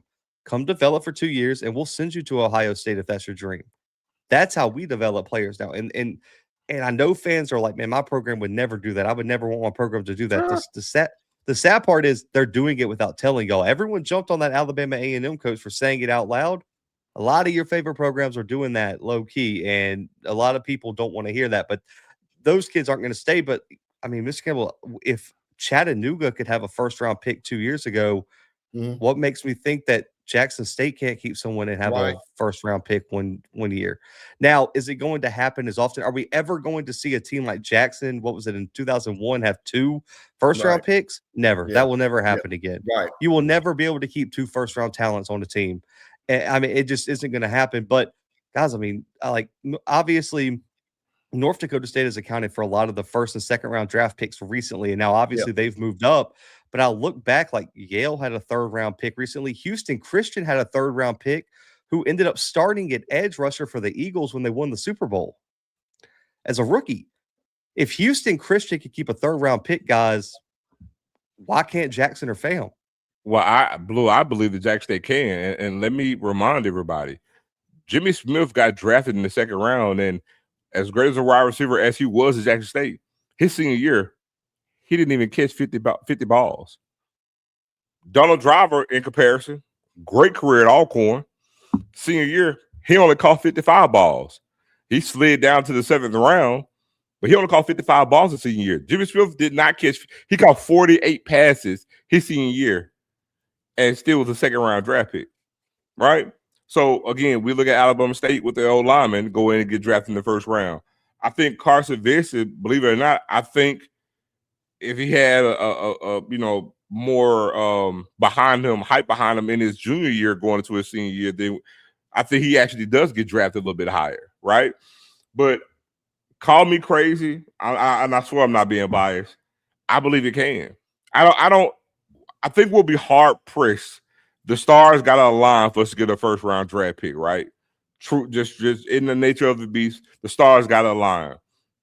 But I don't think it's far fetched to see someone from the SWAC getting drafted in the late 2nd round or 3rd round. I don't. I don't. It's not hard for me to believe. I've seen it happen too many times, and I've seen the caliber player that got drafted. I mean, you look at Tavares Jackson when he got drafted, out of his senior year. People will say, oh, you have to put up Steve McNair-like numbers. Well, Tavares Jackson didn't do that. He had a great senior year, but he didn't put up no Steve McNair-type numbers in that senior season, and he got drafted late in the 2nd round. So, again, I believe it can happen, but it's not so much about who wins or who loses on the NFL level, right? It's so much more it goes into that. It's all about what they're going to do on the upcoming roster, what happened during that year. So many factors goes into who they're going to get and what they're going to get. Because to the point that Blue and made earlier, do you know the biggest reason why guys on the lower level really get picked up? It's the same old diamond in the rough in high school. It'll be like, man, we're really looking at this guy, and we went there, but, man, this other guy jumped off the page that we weren't even paying attention to. And then, damn, we interview him because all it takes is for one guy to fall in love with you. Because I'm going to prove this point. When you mentioned about the year 2000 draft, the real reason why Rashard Anderson, God bless the dead, really got drafted in the 1st round, the Panthers were in love with him. The scouts and the team were in love with him. Mind you, Jackson State did not win the conference that year. Mind you, in that SWAC championship game, Rashard Anderson gave up 2 bombs to Michael Hayes. He got destroyed in that SWAC championship game. Who went to the NFL? Huh? Michael Hayes, who went to the NFL? Yeah, but he got destroyed in that championship game and still got drafted in the 1st round. So what does that tell you? The Carolina Panthers were in love with him. Sylvester Anderson had an okay game in that SWAC championship game. It was Torrey Thigpen and Daniel Guy who got off in that SWAC championship game. Wasn't Sylvester Morris, but yet Kansas City fell in love with him, still drafted him in the first round. So my point is, all it takes is one team, to fall in love with you. And once they got their mind made up on when they want to get you, they're going to take you. So, yes, I do believe we'll have second rounders. No, I hate this myth that you got to put up these out otherworldly. No, you don't. No, you don't. You have to have measurables for the most part, yes. But you got to have the measurables. You got to have good tape. You got to interview well. And damn it, you got to have a team that's in love with you, and they'll make it happen. Well said, Zo. Now, Blue, again, we appreciate you coming on again. I know it's late. What do you think going forward, looking at what you see for the Legacy Bowl? You were down there. Were there things that they say, you know what, we love what we're going to do, and we're going to do something better, some of the things that you saw that there could be some improvement, just overall, the overall experience. And also, I saw a lot of people attending the game. So, how was the fan interaction? Again, I know you said you didn't watch the game, but again, just talking about that, let me forget the fan thing because, like you said, you were talking about. But what did you see that you say, you know what, like Doug Williams said, we're going to keep growing this and keep making it better? What did you see, and what do you think about what Doug said about that? Yeah, no, I mean, they're making improvements. And I think the big thing was, if you notice, we didn't have the combine this week. There was no HBCU combine this week. And a lot of it is because guys were scared to compete, and they were tired of players opting out. So what the NFL said is, why are we going to come down here for this combine and all the guys we want to see aren't competing? Wow.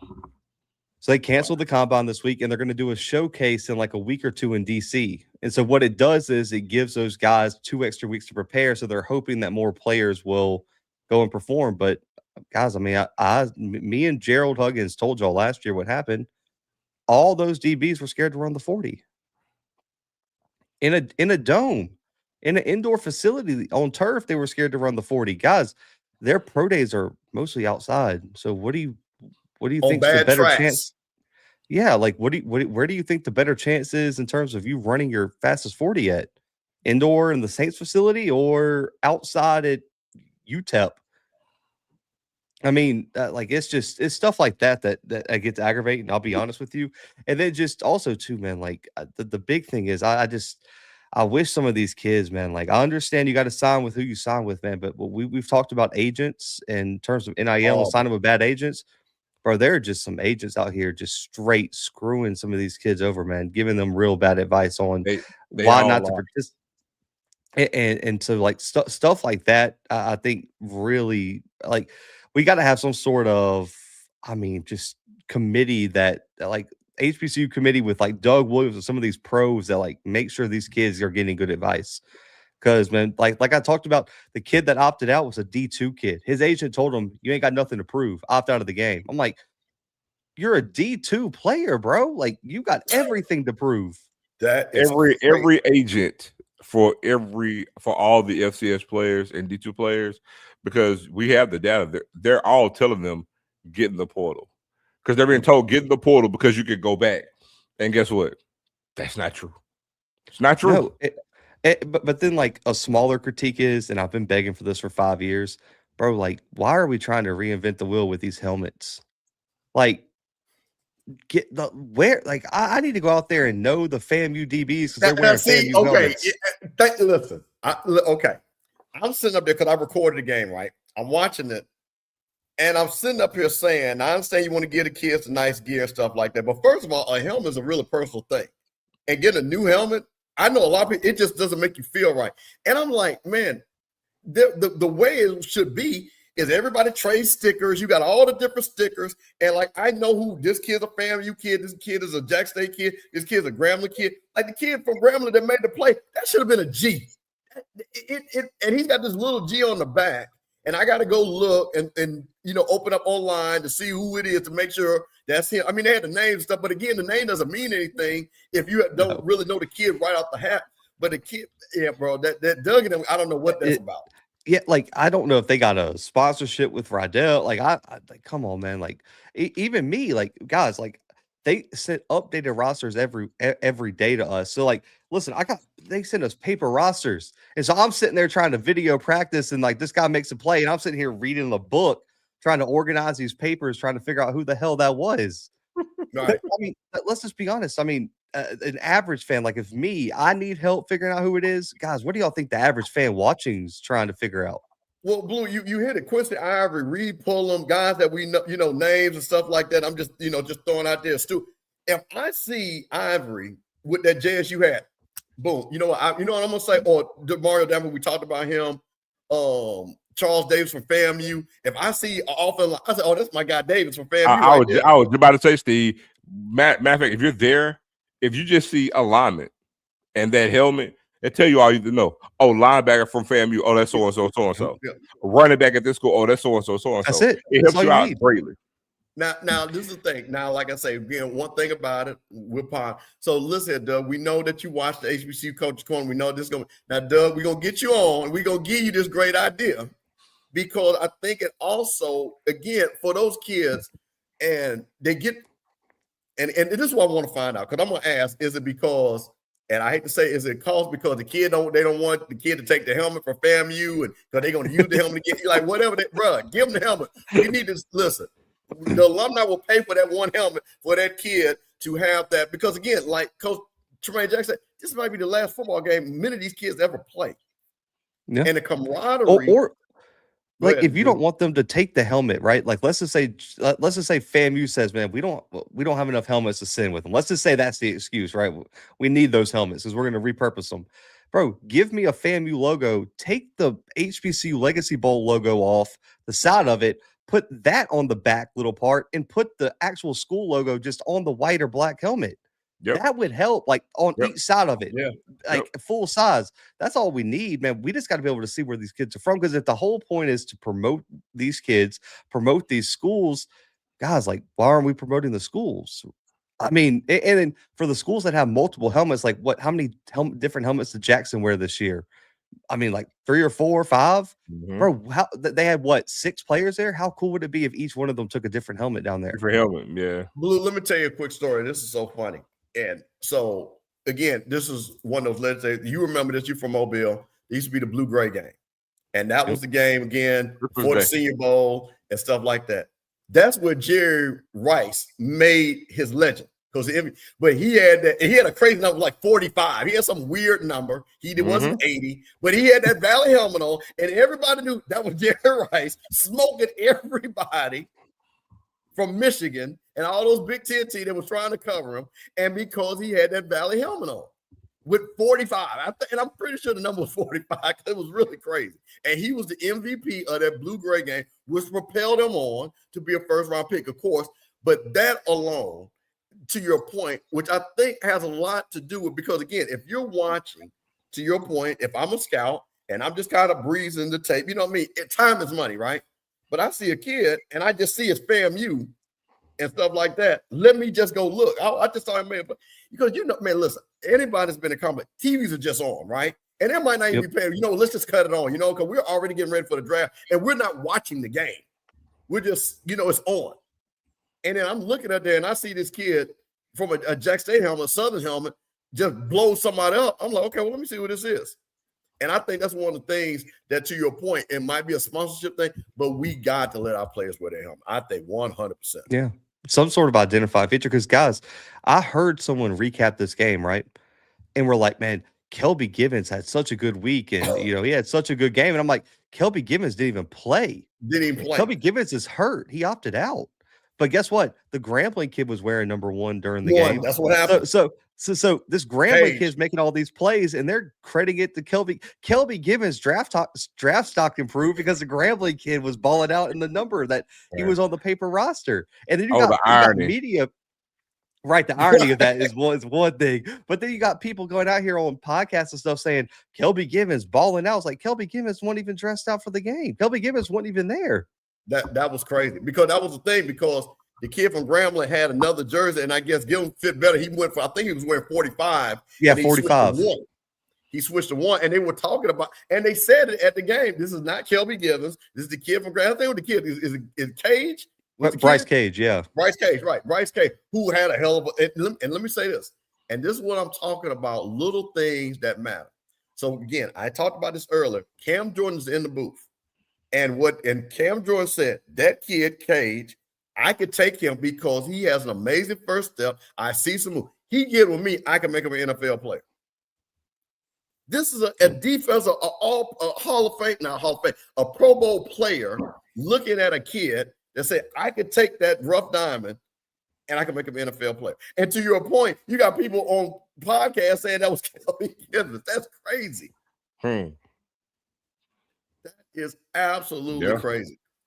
But now, so Blue Man, I really appreciate it. Anything else, man, just, as they say, last five before we let you get up out of here that you saw. And also just overall players from the FCS that we should be looking for that potentially get drafted. Again, doesn't matter what school that, because again, this is, like I say, Sippin on Sunday. This is not HBCU centric. It's just overall, we just talking football. So some of the kids that from the FCS level that, some of our teams maybe have played against, or just on the FCS level that you say, hey, these guys got a good chance of getting drafted.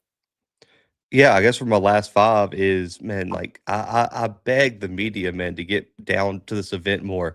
Like I remember the first year I was there, it was just me and Cut Day Sports. I don't know if everyone remembers Cut Day in the space. Me and him were the only two people there, like for the practices. And like I know not everyone's in the position to take off all week and go to the practices.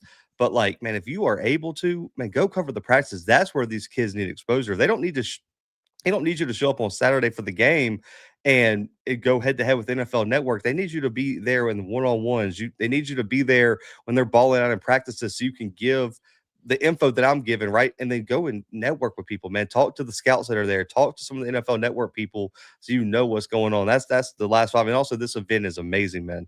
And I'm hoping it keeps growing, and I'm hoping they keep improving it because it should go from 5 years to 10 years to 15. Like you said with the blue-gray game, it took a while, but this game should keep growing, especially as other all-star games are ending, right? The Hula Bowls in shambles right now. The NFLPA Bowl's done, man. So these other opportunities for our players are going away. They need this game. And so I'm really, really hoping they find a way to make it work. In terms of FCS guys, man, like I think Bryce Lance is probably the biggest name to know for North Dakota State. I know they're moving up in the future, but they still count as FCS guys right now. Yeah. But he'll probably be the first guy off the board. Charles Demmings from Stephen F. Austin at corner, man, really, really like him. Had a really good Senior Bowl week down in Mobile. My favorite prospect personally, Caleb Proctor from Southeastern Louisiana. Defensive tackle, can slide out to edge, man.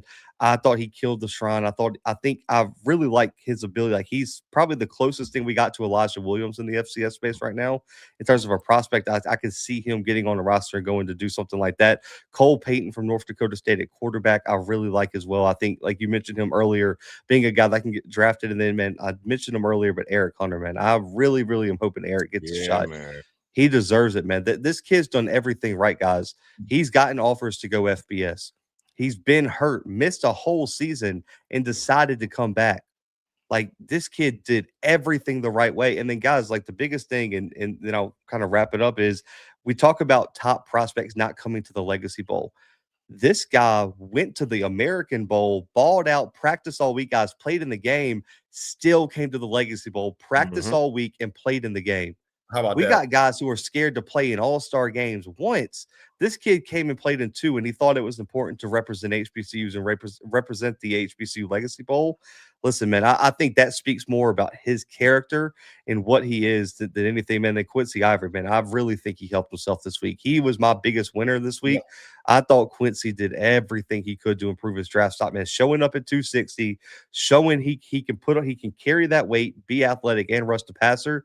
I think Quincy, man, has shown that he can be in that versatile scheme in the NFL where you can put him down on the line of scrimmage until to go get the quarterback and drop him into coverage if you need to. And he can play special teams. I think all of those guys are names you guys need to know. Hey, Blue, wait a minute. You know what? I got to get your opinion on this. And this is more of a joke. Auburn just hired a new football coach, Alex Goes. Let me ask you a question. If Alex did a press conference and he was on with Paul Feinbaum and he didn't have any Auburn merchandise on, what would happen? Yeah, they'd probably fire him. Almost like it'd be a wrap. Like, especially with all the free merch you get. Like, aren't you supposed to get free merch as a head coach? Oh my god! Like, isn't there a closet on campus that you can just go in and just pick out what you want? So Blue, I could actually speak to this because SU, and this might be the conundrum, right? Because SU is with Under Armour, and so the way Under Armour get down for Jack State and Southern, because they do them both kind of similar. right, is what they give to them. And yes, their staff is outfitted with quite a bit of stuff as well as the players. Under Armour has been good to Southern and Jack State. I can tell you this. But again, I know the new coach will have this thing with Nike, whatever the case may be, but still, until then, you see what I'm saying? You rep what you rep. And then it's still no excuse because they got AL Collection right there in North Baton Rouge, down not far from the campus at all. They got plenty of Southern stuff if you don't want to wear the Under Armour. So there's no excuse. And he'll give you that stuff free. So there's no excuse. I get it, man. Some people might not think it's a big deal, but guys, like, I mean, the whole point of hiring him was to increase the visibility of the program and to promote the program. I mean, what are we doing? Like, no one knows you're like, he ain't got it in the bio. He's out there promoting pool parties. I mean, like, is he going to be wearing SU swim trunks there? Like, is that, I don't, man, we ain't got nothing on the low. Like, that's just insane, right? And I just don't understand how this has become normalized. And like, are we giving him a pass because it's Marshall Faulk? Like, if Quinn Gray showed up in places without any FAMU, man, listen, the ONG strike zone would have an emergency episode. Let me say this. I'm going to be very careful. We have people at FAMU that are associated with other schools, and we let them know real quick, you might have been there, but you are here. Real quick. Now, we understand that you were there. You might have went there, played there, mama graduated. We don't care. Because when you come on this side of the track, no matter what track we're talking about, you're here. And the reason why I just wanted to ask you that, because, again, great show. First of all, I want you guys, like I said, I got to promote this.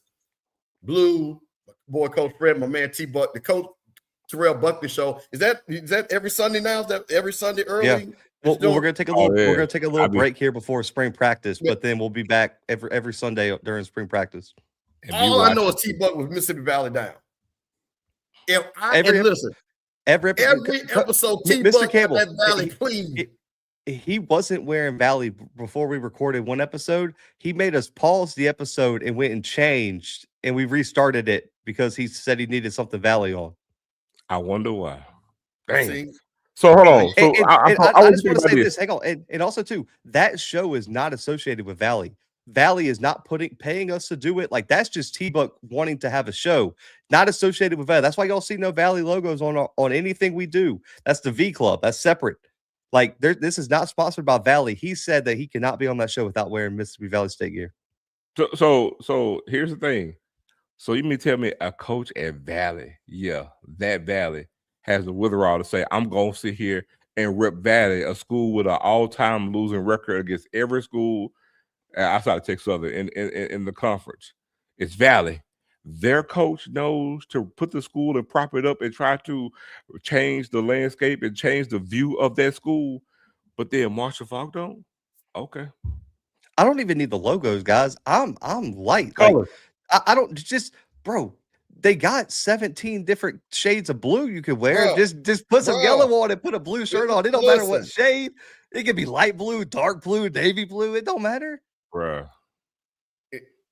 I just listen, and I say this because, again, and we're not being messy, but I just want it because I think, people, and you, Blue, you've been in this space enough, and and Guy, you've been able to dodge minefield. People have misquoted you. We know that. We've talked about that, offline and stuff.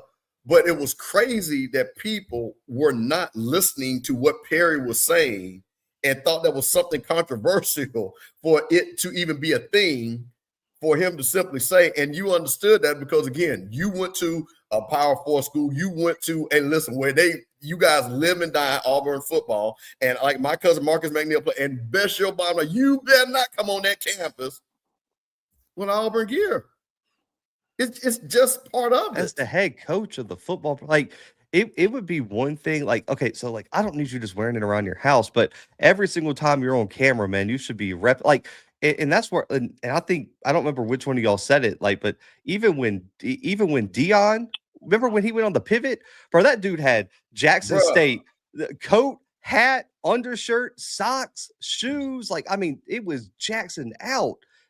Deshaun Jackson. every single time. And it could be fashionable, but he's got custom jackets and all kind of Delaware State stuff, man. Like, there ain't no excuse. And like you said, guys, there's a closet somewhere on that campus at Southern where the head coaches go pick out what they want, man. Like, what are we doing? That is well. Listen, now, Blue, you can't go because you're partner in crime again. and let me say before he says, this show has nothing to do with Scotty. Scotty is an official employee at Alabama A&M University. So anything that we have said does not reflect on him. Scotty, welcome to boy Blue. What's going on, y'all? What's up, my man? What's good? What's good, Zoe? What's good, Mr. Campbell? I'm gonna make this short and sweet, but again, I keep saying this, and I've said it from years and years and years. Deion put the blueprint out on what marketing at a celebrity looks like and what you're needed to have for FCS programs. Because again, you're trying to bring a spotlight to these. When you're hiring a celebrity, first thing you're looking for is spotlight, attention. Second thing is resources, and the third thing is wins. So again, it's the same thing I said about Vic. When he was doing all this stuff, I said it every single week. I was like, he goes on these platforms and he does not represent the institution that he's going to. But if he was at Virginia Tech, I promise you, he would be wearing a VT hat everywhere he went. He would be wearing a VT sweater everywhere he went. If Marshal Faulk would have gotten the San Antonio or San Diego job, or if he was at Colorado, he would have been. Again, it's nothing wrong with having accountability to say, hey, respect our institution just as if you was at a PWI in how you would be doing it. Because I'm telling you, if the regular coaches, and you can say whatever you want about Nick and all those, compared to these Hall of Famers, they're not on the same level of status, except Nick Saban. Nick Saban's up there. But any regular coach understands the rule of engagement. When I step into these roles, I embody the school. That's what I am. Like, you're not going to catch Lane Kiffin wearing anything Ole Miss now. He going to be LSU purple and gold down. So I do not understand why alums or people feel like what Perry is asking of his head coach at his alma mater is too much. He's not asking a lot. Scotty, I want to say something, and this is what I'm talking about. And I'll tell you guys something. You know, I love Scotty like a son. So Scotty has his job. So he updates his LinkedIn profile. You know, very proud of him. Scott, what the first thing I did when I saw your picture? He called me. Was like, that boy clean. No. I'm talking about the picture that you're on LinkedIn and what I tell you to do. Oh, I got to change it. I had to change it to a professional, more professional. To your Alabama A&M picture. Yeah. Because you represent the school now. Yeah. And I did it even with my Offscript junk. I got the Alabama A&M with the sweater on my Offscript profile. So even you, that's what I'm saying, understand the assignment. And that's my point. Because you are representing that university. You know that picture people are going to look at. You promote the university. So my thing is, this is not a hard ask.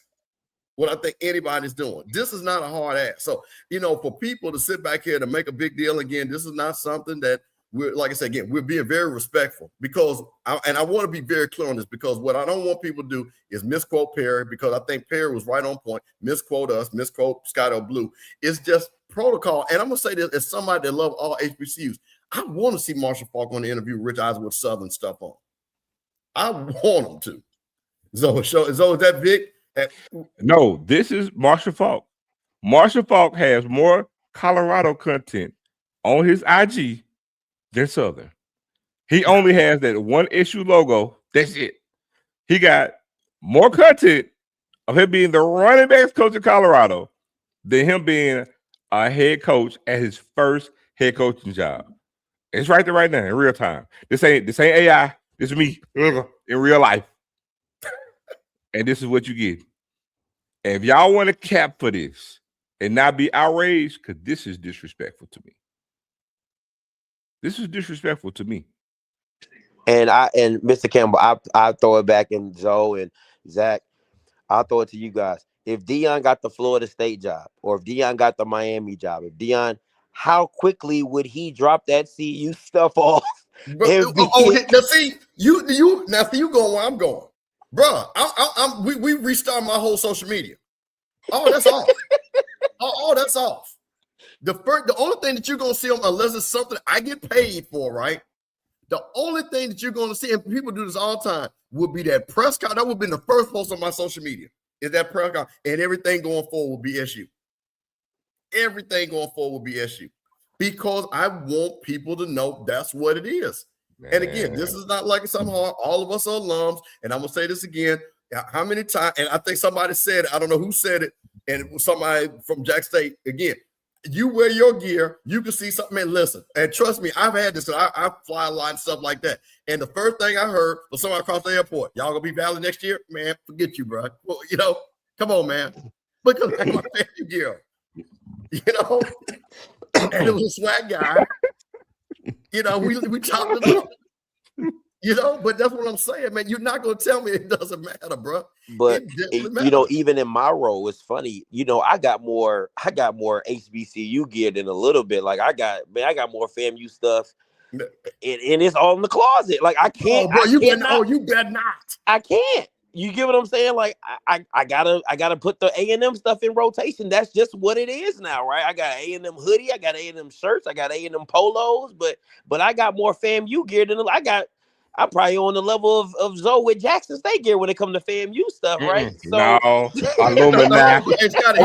Come on, Illuminati. They would do to you. They would do to you like Prime had Prime said. What Prime said? You come in this with the other school gear, you getting fined, bro. Listen, I walked in. I tell you, one time on Friday, you kind of saw casual, right? So I came in with my Claflin hoodie, right? Like, because I'm like, that ain't no harm, no foul. You know what I'm saying? It's Claflin. You know what I'm saying? I actually went there. One of the compliance officers, like, she's a FAMU grad. She said, Scotty, is that Claflin? I said, yeah. She said, boy, you better take that off. She said, you see, I got my FAMU gear in the back, but it's hidden. She said, you got to take that off and put some A&M gear on. Like, so again, even as the role that I'm in as external affairs, like, come on, like you're the football coach. You're the face of the program. Let's not pretend like we all don't know what football really is at these institutions. They are the front porch of the program, and you can't be seen wearing any gear from the school. And Zoe just had you pulled up and you was the running back coach repping like you the head. Like, that's crazy. Unbelievable. Well, no, man. Like, we'll see. I think he will get the message. Because like I say, and I'm proud of Perry for standing on business. Like I say, Jaguar Journal every Saturday morning. He said what he said. It was very legitimate critique, because it wasn't a criticism, it was a critique. I want to be very clear on that. And, this is what we have to have in these spaces and stuff like that, to hold people accountable. And like I said, if you come coach, listen, man, this is some of our coaches have found this out. When you come coaching our school, you're coaching our school now. You're part of our school. It ain't what you did. I tell you what, because of all this stuff that's happening, y'all think y'all want Southern want the Terrence Braves gone. Let Marshall Faulk start out 0-3 or 0-4. Okay. Yeah, that's what I was about to say. No one will care if he wins the SWAC next year, right? Well, that's People will forget. Yeah, but let him go 4-8 next year and lose to Bayou Classic and lose to Jackson. Okay. Yeah. Blue, and I'm going to say one thing, and then, of course, we're going to let you get out and we're going to shut it down. But the most important thing, because trust me, Michael Vick went 1-10, and guess what? We're still talking about he didn't wear no gear. That is part of all the people say. And again, right or wrong, this is what people narrative starts getting created. Did he care enough? Is he investing enough? This is where it's coming from. So this is moving from Michael Vick and it's moving right over to Marshall Faulk. And to your point, if he goes, what people gonna say? Well, he wasn't investing enough. He wasn't, he wasn't all in for being Southern. He wasn't a Jaguar. And trust me, they're gonna say it. They're gonna say it. So now, man. Well, Blue, listen, man, I appreciate you, man. Listen, we're gonna definitely have you back on, closer to the draft, just to see what guys come on, man. Blue, tell everybody where everybody can find you, man, so we can go ahead and support everybody, all our channels. Go ahead, let everybody know where you at. Man, guys, first off, I just appreciate the invite, man. What y'all are doing is dope, and I really, really hope y'all keep doing this, man, every week, because it is a great show. But find me on the Blue Bloods on YouTube, all podcast streaming platforms, at Zach McKinnell and at the Blue Bloods on social media, and then FCS Football Central on SI, man. You can find my content, Gerald's draft content, plenty of FCS content to go around, man. So again, I appreciate y'all. There he is. Appreciate you, Blue. Zach McKenna, blue to the folks in the cookout. Thank you. We appreciate you. Zoe, hey, man, listen. Another great show, Sipping on Sunday. We had folks. We gave him a little something to sip on tonight. What you think, Zoe? Yeah, man. Look, as the swag turn or as the HBCU world turns, because there's gonna be some more stuff this week. Y'all already know. So They be already back know. next Sunday. It's Sunday. You already know the week is gonna be filled with some stuff. That's all it is, man. Listen, man. First of all, we want to tell everybody, man, thank you for joining us, man. Every Sunday, me and Zoe put this together, man. Because, like I say, once again, Offscript channel is still alive. Rocky Miller channel is still alive till football season comes on, man. Got my little brother Zoe. North Jackson is in the building, and we will be back next Sunday, man. And you know what? Put in the chat what you were sipping on, and then tell us what we need to be sipping on next Sunday. So you got Mr. Campbell, you got Zoe. This is Sipping on Sundays. Talk to y'all later.